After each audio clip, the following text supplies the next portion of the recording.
Malam itu, laut bergelombang pelan. Ia dan krunya terdampar di sebuah pulau asing. Kapal mereka rusak parah, tak bisa melanjutkan pelayaran, persediaan makanan menipis. Air bersih hampir habis. Awalnya, penduduk setempat ramah memberi mereka makanan. Tapi hari-hari berlalu. Tatapan ramah itu berubah menjadi tatapan curiga. Bisik-bisik mulai terdengar. Dan satu persatu, bantuan dihentikan. Kru mulai gelisah. Mereka lapar, lemah, dan takut.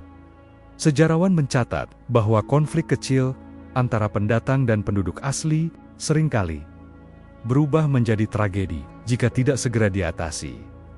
Malam-malam terasa panjang, dan setiap matahari terbenam, mereka bertanya-tanya, apakah besok akan menjadi hari terakhir mereka.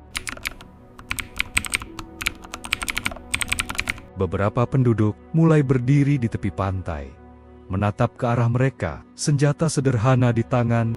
Ia tahu, ini bukan lagi sekadar penolakan bantuan. Ini ancaman.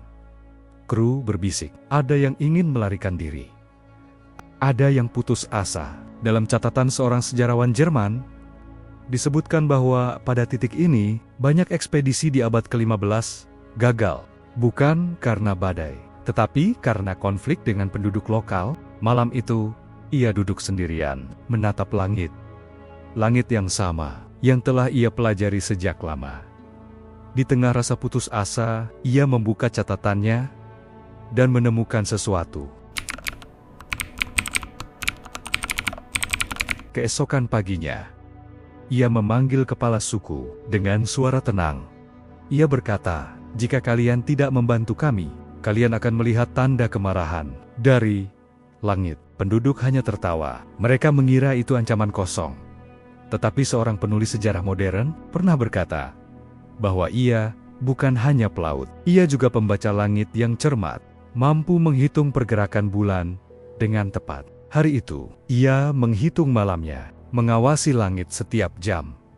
Kru yang lain mulai melihat harapan di matanya, meski mereka tidak mengerti. Ada yang berkata, pemimpin kita seperti tahu sesuatu yang tidak kita tahu. Hari itu, ia berdoa dan menunggu, karena hanya satu kesempatan, dan jika ia salah, mereka semua akan mati. Sebelum kita lanjut, jika kisah ini membuatmu berpikir dua kali tentang sejarah, klik subscribe, karena masih banyak kisah lain yang mungkin tidak pernah kamu dengar di buku pelajaran. Akhirnya, malam itu tiba. Langit tampak biasa saja. Hingga perlahan, warna bulan mulai berubah. Pertama, pucat, lalu meredup, dan akhirnya menjadi merah gelap. Penduduk terkejut. Beberapa berteriak, beberapa berlutut, memohon ampun. Kru menatap ke langit, terdiam, lalu menoleh pada pemimpin mereka yang berdiri tenang, seolah sudah mengetahui semuanya. Ketakutan melanda seluruh pulau, dan esoknya mereka datang, membawa makanan, air, dan juga bantuan lain. Ia telah menyelamatkan krunya hanya dengan membaca tanda langit.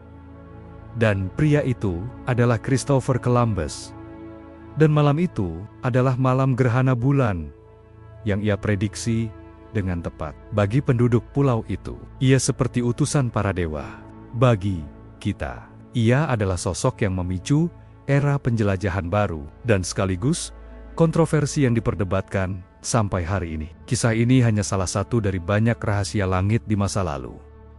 Kalau kamu ingin lebih banyak kisah seperti ini, pastikan kamu ikut perjalanan ini dengan menekan tombol subscribe. Terima kasih.